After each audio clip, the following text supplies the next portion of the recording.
ओम श्री परमात्मने नमः. श्री गुरुपादुकाभ्यां नमः. पूजनीय स्वामी भक्त डॉक्टर सुषमाताई वाटवे लिखित सद्गुरूंच्या सान्निध्यात पुष्प 5 या पुस्तकाचं क्रमशः वाचन आपण ऐकत आहोत. आज ऐकूया या पुस्तकातील 1995 या शीर्षकाच्या लेखाचा भाग 2. एकदा एक भगिनी मला म्हणाल्या, तुम्हाला इतर कशाची आसक्ती दिसत नाही, पण माणसांची आसक्ती आहे असं दिसतं. तर ते योग्य आहे का?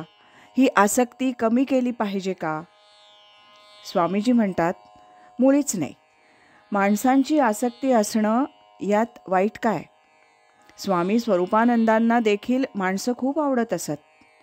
सुषमाताई म्हणतात, प्रेम आणि आसक्ती यात फरक आहे ना.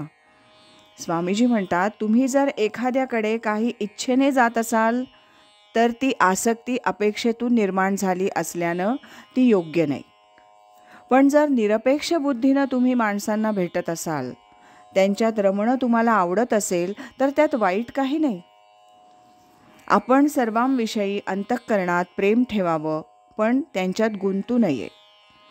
सुषमाताई म्हणतात, मला वाटतं एकतर आपण खूप लहान व्हावं आणि सर्वात समरसून जावं, जसं पानी तेरा रंग कैसा जिसमें मिलावे तैसा, किंवा आकाशा एवढं व्यापक होऊन सर्वांना पोटात घ्यावं.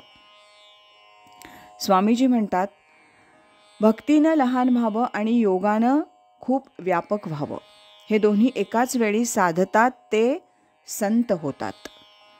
स्वामीजी पुढे म्हणतात, आपलं मन स्वच्छ नाही, त्यामुळे कर्म दूषित होतं असं वाटत असेल तर साधना वाढवावी. मनात मत्सर संशय असेल तर तो घालवण्याचा प्रयत्न करावा. ते बाहेर बोलून दाखवण्याचं कारण नाही. आपली चूक जर कळली तर ती सुधारण्याच्या मागे लागायचं. तुम्ही सध्या जे काही करता आहात ते ठीक चाललं आहे. ज्ञानेश्वर महाराज आणि स्वामी स्वरूपानंद यांच्या समोर सांगतोय ते छान आहे. बघा, विचार करा. मी माझं टाकून कर्म करा, म्हणजे काही प्रश्न नाही.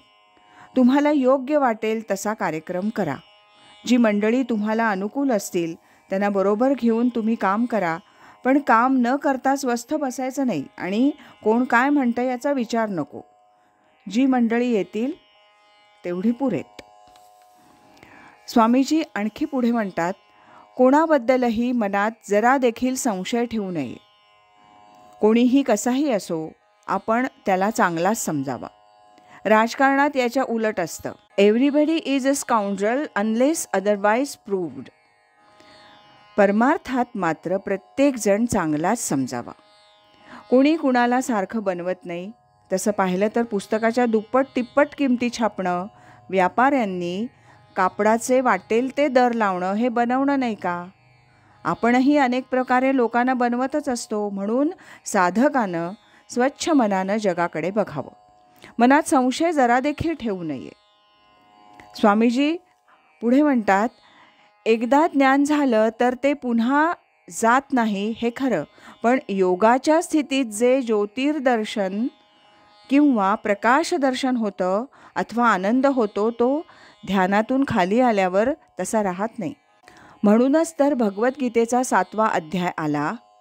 व्यवहारात प्रकृतीशी संबंध येतो तेव्हा तो बोध कितपत टिकतो हा खरा प्रश्न आहे.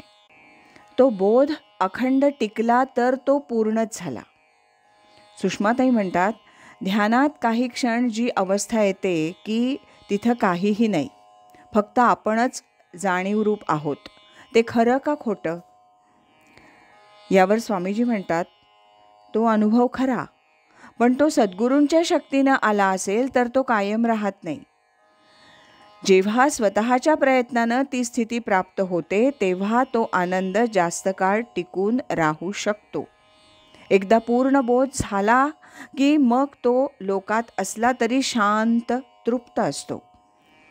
साधकांनी मात्र जास्त एकांत साधावा आणि खूप साधना करावी. स्वामीजी पुढे म्हणतात, सद्गुरूंच्या नुसत्या स्मरणानं काही गोष्टी घडून जातात हे बरोबर आहे. त्याचं एक कारण त्यांच्यावरची श्रद्धा, विश्वास आणि शिवाय त्यांची शक्ती सर्व ठिकाणी व्यापून असल्यामुळे ते सहजच होतं, ॲटोमॅटिक. कोणी मुद्दाम काही करतं असं नाही, आपोआप होतं. पण काही वेळेला शक्ती संक्रमण डायरेक्ट कनेक्शननं म्हणजे प्रत्यक्ष समोर बसवून केलं जातं. आज एवढंच. यानंतरचा भाग आपण उद्या ऐकूया. श्रीमद सच्चिदानंद सद्गुरू श्री स्वामी स्वरूपानंद महाराज की जय. श्रीमद सच्चिदानंद सद्गुरू श्री स्वामी माधवनाथ महाराज की जय. हरि ओम तत्सत.